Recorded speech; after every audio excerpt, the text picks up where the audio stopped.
Hi, everybody. It's Joe Cioffi. It is Thursday, my favorite day of the week, because we get to Thursday. That means I only have one more day and we go to a weekend. I'm going to take a look at the weather going forward, obviously. And I want to also look. I'm going to start by looking at Thanksgiving week, because if with all the chatter and talk and map posting that's been on the internet over the last week or so about impending doom for next week, I got to tell you that the weather models did an absolutely terrific job in coming up with probably the best case scenario for this time of year to just utterly embarrass all those people, map posters and so on. And I've said this many times with regards to this. You can't just arbitrarily stick maps up for a given time, 10, 12, 15 days out into the future without any kind of context. Okay? Give it context. You're going to put up a map. Tell me why you think that is going to occur. Not just stick a map up there and then come up with the usual cliched lines about the storm. There might be, there might not be, et cetera, et cetera, et cetera. Talk to me about the upper air. Talk to me about the blocking pattern. Talk to me about the jet stream pattern and why you think something is favorable and something isn't. I want to right off the top say to Christopher Alley, my buddy. Sorry to hear you haven't been well with the flu pop, but hopefully you're going to get to be 100% in another day or two. And just a quick hi to everybody who's already joined on board, and I'll come back to you guys in just a second. We're going to take a look at what I think is going to happen as we go into next week. So let's bring up the new GFS from late this afternoon, which I think is fairly consistent with what the other models were doing earlier today, although there is some variation. The European was doing some weird things late in the period. Whether that winds up happening or not remains to be seen. So let me just get my little interactive board. Let me get rid of me for the time being. And there you go. So there's the full map of the United States. So let's start off with those of you who might be wanting an early getaway on Friday. As far as the weather is concerned, a lot of the action has been in the northwestern part of the United States. That kind of quiets down a little bit, and it looks like we're going to be getting some snows during the day Friday across the central Rockies as well as some of the northern Rockies, but perhaps a heavier concentration of snow in the central Rockies and in the extreme northwestern part of the Great Lakes. Looks like a little bit of snow there, but more rain than anything else. And this is the next storm system in Kansas that is going to be bringing windy conditions and showers, and then eventually colder air and lake effect snows to the northeast. Look, the weather in Florida, just to give you Florida there, I want to make sure everybody sees it because a lot of folks like to go down south. Looking okay going into this weekend. Now here's this storm system with low pressure moving up into northwest Ohio. Looks like a little bit of changeover to snow on the backside in southeastern Iowa and Wisconsin. I think that's pretty reasonable to expect. And then we get into some showers. And it might even be a thunderstorm with this when the front goes by. That's a pretty strong little low that runs up over Lake Ontario. So there might actually be some heavy rains in some places up through upstate New York. And then the lake effect machine kicks in on Sunday as this low intensifies just north of northernmost Vermont and then moves away to the northeast. So if you're flying out on Sunday, you expect it to be pretty windy, pretty much up and down the eastern seaboard from New England down at least into the Carolinas. So just that you might want to check with your airline if you're flying out. Much of the middle of the country looking good. And then we've got another strong system into the northwestern corner coming in on Sunday. Next week, Monday, on the whole, most of the country, Monday through Thursday, looks quiet. We've got action in the northern Rockies, but other than that, weather systems remain pretty weak. There's a cold front that's going to be swinging through the east on Tuesday. Not a whole lot with that, but if you're going into the northwest, particularly Northern California northward, we are going to see another heavy rain event, and then eventually, as we move into Wednesday, The big travel day, I just jumped ahead a day, but let me just back off to Wednesday. Here we go. So this is a Wednesday afternoon. Again, most of the action in the Northwest, the vast majority of the country in good shape. There might be some showers in South Florida, over Central and South Florida, and that might actually continue into Thanksgiving Day, depending on whether a wave comes out of there and goes to the Northeast. But in the Northwest, it's a wet and a white Thanksgiving in higher elevations going into the end of the week. And as I said, the models did a very good job of producing the least case, let's call it the least case scenario with regards to stormy weather for next week. Why don't we look at the upper pattern going forward and where we're going with this? And I've said this a number of times already. If you're new here, welcome aboard. But just, we've been talking about this evolving blocking pattern in the upper atmosphere. And what a block is, if you look up at the top of the map near the center where you see the darker, yellowish brown, I guess you would call it, area up near Greenland, there's a closed upper high here. This basically deflects the jet stream, displaces the jet stream much further south than it otherwise would be. Now, in theory, that would perhaps make it stormier across the United States, but there's a problem with that. It doesn't always work that way. Position of the block is important. Strength of the block is important. And this is going to impact weather systems that are coming, downstream. And it appears, at least for the moment, that these storms want to track close to the Canadian border rather than track further south, which would be more problematic for snows across the Midwest and the Northeast, the coastal Northeast at least. This type of setup with this fast-moving jet across the United States will set us up for some lake effect snows. But again, just because you have a block doesn't necessarily mean it's going to translate into anything. It could translate to mostly colder and drier, or near normal and near normal precip and rainfall in the eastern part of the United States. Still getting all that action in the west, but here's that deep trough that's going to swing through here Sunday into Monday after Thanksgiving. I'm sorry, I'm going to go back. Let's go back and start from the beginning here. So the block is just beginning to build at this point this weekend, and you've got this deep trough swinging into the eastern part of the United States. Very strong jet stream pattern here in the east, and that's why you're going to see this low intensify as it moves up into New England. And then as that lifts out, because you've got that block to the north, you can see the next trough for Tuesday, which is not as strong as the one we just went through, but it certainly will bring in some colder air into the east Wednesday and Thursday. Meanwhile, ridge, upper high, sitting over Baja California, is pushing up into the northern plains. So much of the area in that part of the country is going to be dry and milder than average. You still have weather systems coming into dropping southeastward from the Gulf of Alaska and into the northwest as we move through Thanksgiving weekend. Not a bad-looking trough here in the eastern part of the United States. It doesn't seem to translate on the surface map when we go into the long range. But, we're still going to be dealing with a displaced jet through the long-range period. Now, whether that eventually leads to some kind of storminess as we get into early December or not remains to be seen. And I think that's just, of course, purely speculative at this point. Now, why don't we look at snow, total snowfall, and we'll, of course, come a little closer here across the U.S. over the next 10 days.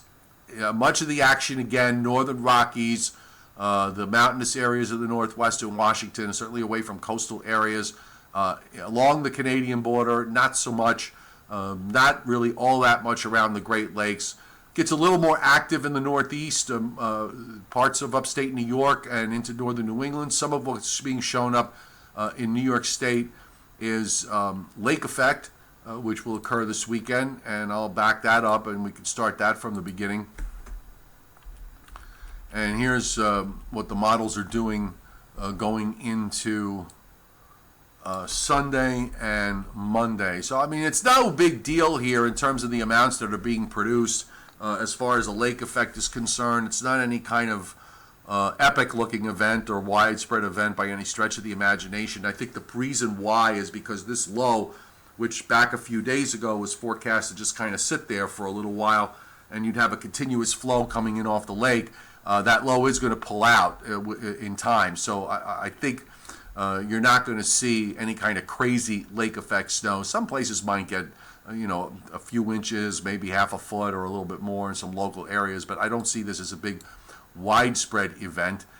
With respect to the Great Lakes, we'll switch you over and at least into early next week. Doesn't look, again, much of what's here doesn't amount to very much at all. And then as we go out into the western part of the United States, again, here a bit more substantial across the northern Rockies. They've been getting quite a bit of snow in the Intermountain West. And I don't see any break in that pattern anytime soon, as they'll probably get some more as we go through next week. So from what I'm seeing, I don't see any major storms to deal with, except for, again, what's coming into the west. And speaking of which, why don't we go back to the west and put up the rainfall for the period through next week. And you'll see some substantial amounts. So we're just here through Tuesday here with some 2-inch plus amounts from parts of Northern California and on up the coast. And actually, in terms of the melted liquids for the snow, this is also pretty substantial here with some liquid amounts up in the 1.5 to 2-inch range. And then moving through next week, we'll take you out to Friday at least. A lot of heavy rain along the coastal northwest with 4-inch plus amounts, and even in some areas in coastal Washington with some 7-8-inch amounts. And this is going to be a very wet week, next 7 days, 7 to 8 days across the northwest, while in the east, and we'll punch that up, not so much. I mean, most amounts here on the order of a 1/2 inch to maybe an inch in some places, and all of that is front end loaded. I mean, this is all going to be through Sunday, because after that the weather is going to be very dry for the rest of the week. We do have some heavier amounts up through upstate New York and western New York, and this is ahead of the cold front with some 2-inch plus amounts being indicated here. Not so much on the backside with respect to the lake effect. It's all going to be ahead of that weather front. And by the way, again, with that front coming through to the northeast on Saturday, wouldn't be surprised if we wind up seeing some thunderstorm activity out of it. Let's go to, what are we going to do now? We're going to go to southeastern Canada and take a look at the weather pattern across southeastern Canada with this first low that tonight is actually wrapping itself up into a nice little storm as it moves up over Nova Scotia with some rain, and then eventually finds its way, kind of just sits there for a while. You see how it sort of takes this jump as we move along through time. It stops moving east and kind of goes back northwestward and then loops around. That's the upper low being slowed by the block. And eventually that surface low just weakens and redevelops as it goes out to the east. Here's the one for Sunday, which is a little more intense as it moves into southeastern Canada and sweeps rain right up through much of coastal southeastern Canada, with the snows back up through Labrador. And then as we move through the week, just a couple of weak systems moving across. This one that you see southeast of Newfoundland reflects the wave off of Florida. So unless models start to trend northwestward with that, this will be out to sea. And then beyond that, we start to get into what I always call squirrel land with regards to what models tend to show. For my friends in Europe across the pond and in England, let's take a look at what's happening here. As we still have this spinning low in the Mediterranean Sea that's been there for a couple of days, but much of the weather in Europe is not really all that exciting or eventful. We've got some patchy areas of snow. You can follow the dates up on the top of the map. So we're now into Monday of next week. And I'm just going to move this over so I can see the date with you. And as we move through time, storminess in the Atlantic, at least initially until we get to the middle of next week, stays east of the British Isles before shifting eastward, and we start to get into some rains later in the week. and beyond into next weekend. But we don't see any really, there's a fairly intense low north of Scotland here as we move through next weekend. But, then here comes another one that looks like another stronger low. Now we're into day 9 and 10 with regards to the Atlantic activity here. That's also another very deep low here in the North Atlantic, somewhere between Ireland and Iceland. We've got this wrapped up low. So it looks like it could get stormy next weekend. And I'll give you the snow map too, so we can look at that. And much of it is, the snow maps, the snowfall on this particular run of the GFS is kind of backed off of what we saw the last couple of days, where it had much more snow over parts of Germany and Poland. Now it's gotten a lot less. The usual suspect areas. It was also showing snows down into north central England. That's kind of backed off on that run. A lot of snow up in Norway and Sweden, which you would expect. And also as you move into Eastern Europe, you start to see a little bit more snow going eastward into Russia itself. But surprise, surprise, it snows in Siberia and it snows in Russia in the wintertime. Anyway, I'm going to come back to you guys here. So let me just bring myself up into the screen and get involved in the wonderful chat conversation that always goes on. So hang on one second.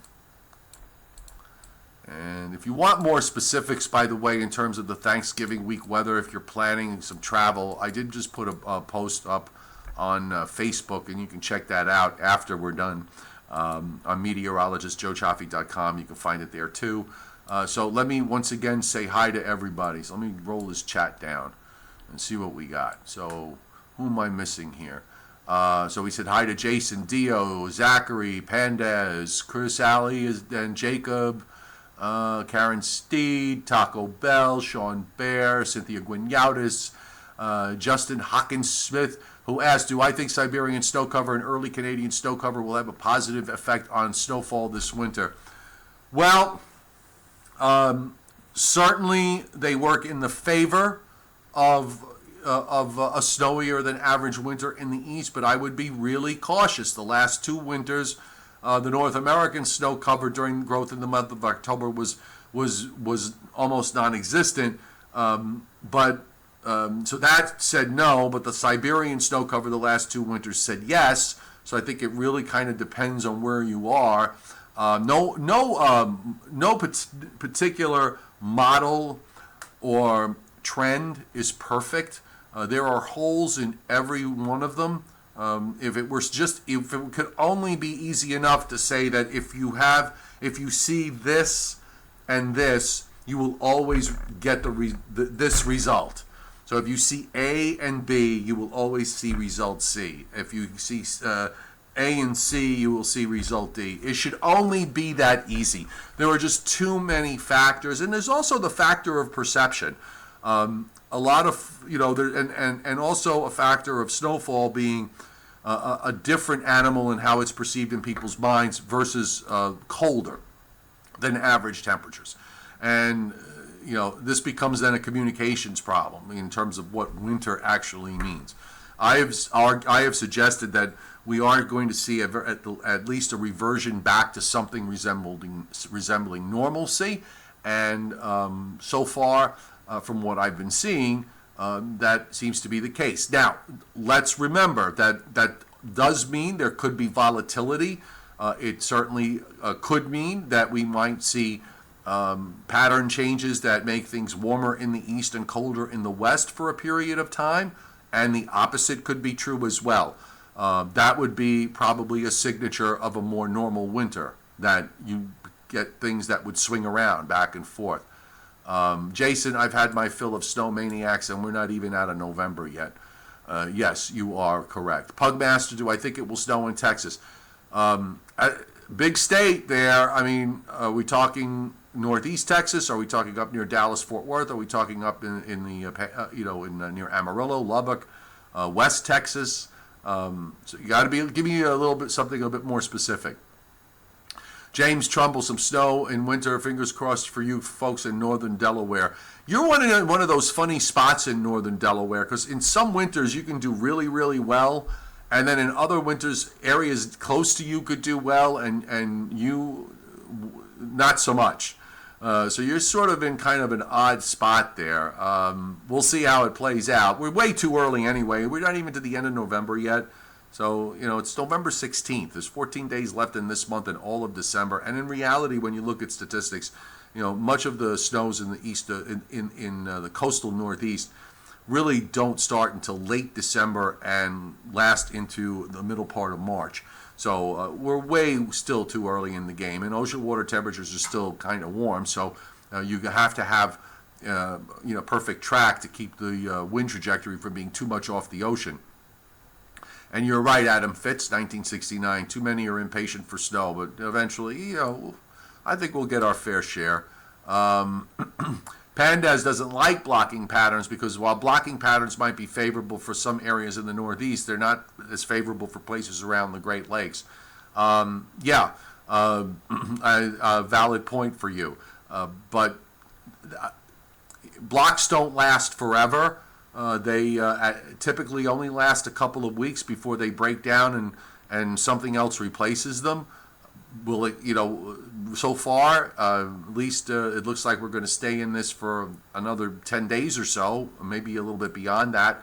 But once the blocking pattern runs its 2 or 3 week course, it usually breaks down. And a good evening to 358 Bobcat NY, in case I missed you. Let's see.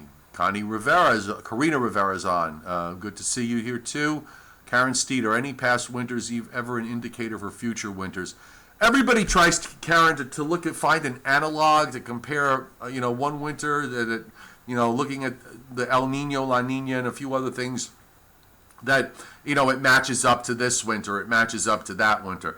I find that most of the people that use, analogs often like to point out to winters that, everybody will, tries to analog to 95, 96.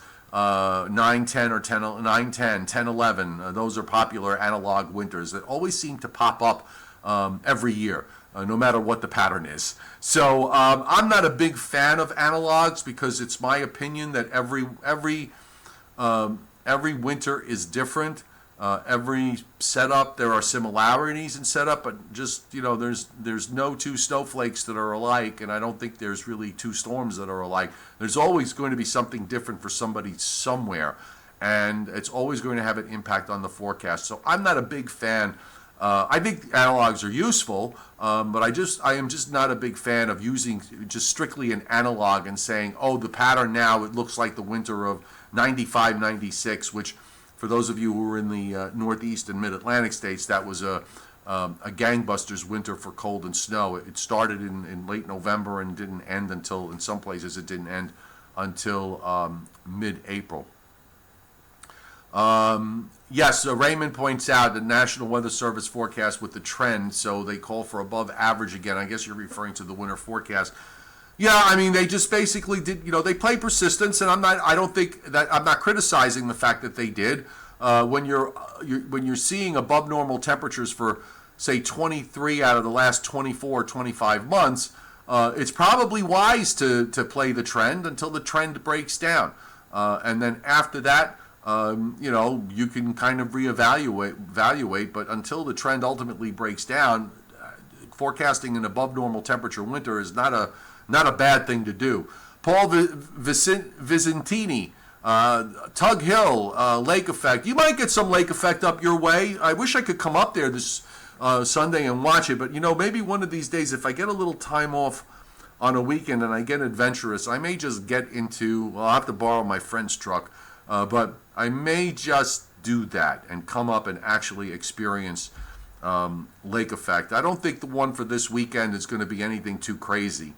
So you should be, I wouldn't expect anything too crazy. But I'm sure there'll be setups along the way during the month of December that will open up the lake effect machine one way or another. All right, folks, I'm going to call it a day at this point so I can get ready for my show. Let me just get you Cynthia here. Will it be snowing at the mile 138 marker in Pennsylvania on December 19th at 1:15? Cynthia, on the left side of the marker or on the right side of the marker? She's alluding to the, I make it a point, I haven't really done it too much here on YouTube, but it happens a lot on Facebook. I do not do zip code forecasts, okay, and for obvious reasons. But sometimes I think people sometimes will ask me how much snow is going to fall on my on a 6 foot square part of my walkway, which is under an overhang to the left of my mailbox with a tree to the right, and God knows what else. I do not do zip code forecasts. I can do a general view, but I can't, without actually being, when you live someplace, and you're forecasting, it's so much easier. But when you're, outside of the element, it becomes much more difficult. Raymond, you might see a boomer or two on Saturday. I wouldn't be surprised. Check out Tug Hill by way of Dallas if you want. Well, it'd be certainly easier to get to if I didn't have to drive through snow, so maybe one of these days I shall. All right, folks, let's call it a day. As I said, have a great evening, a great Thursday. Tomorrow, same bat time, same bat channel. Over the weekend, I will be probably doing it at different times, but I'll also be able to do my weather video inserts so that I can draw on the maps and get a little bit more detailed with the upper air pattern. And who knows, maybe the models will have some surprise for after Thanksgiving, because I really think the weather through much of next week looks fairly uneventful. Take care, folks. See you on Friday.